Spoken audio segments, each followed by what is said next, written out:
What is reverse log rolling? Well, log rolling is when legislators go into conference, they discuss, and they say, well, you've got this in the budget and you've got this in the budget. Well, let's just put both of them in there. And that's not really good for taxpayers. So what reverse log rolling is, let's do the opposite of that. So you look at the House numbers and you look at the Senate numbers and say, okay, let's take the lowest of those numbers. And when you look at the revenue side, so transfers from different parts, we would take the largest. So that way you have the most available to spend and you're spending the least amount. So that would give you a better, more fiscally conservative budget. You say in this report that if the lawmakers used reverse log rolling, that would give them more flexibility to deal with a couple of big issues. What are those? Well, the issues that have been driving the budget have been Medicaid. Medicaid's been growing. When the governor did his budget, it was just over $100 million.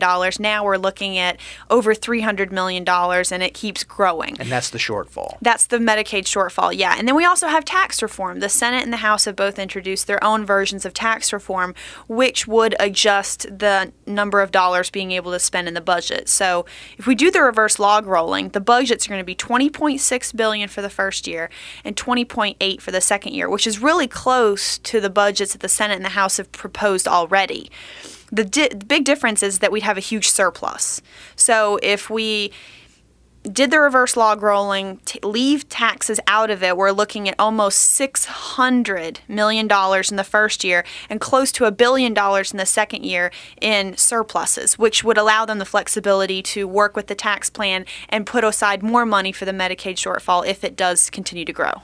You mentioned that that's the number if you don't incorporate tax reform. You also show that there would be a pretty sizable surplus over the 2 years of the budget, even with the tax reform plans that have been proposed in the House and the Senate. That's correct. The Senate tax reform plan would leave $850 million over the next 2 years in a surplus.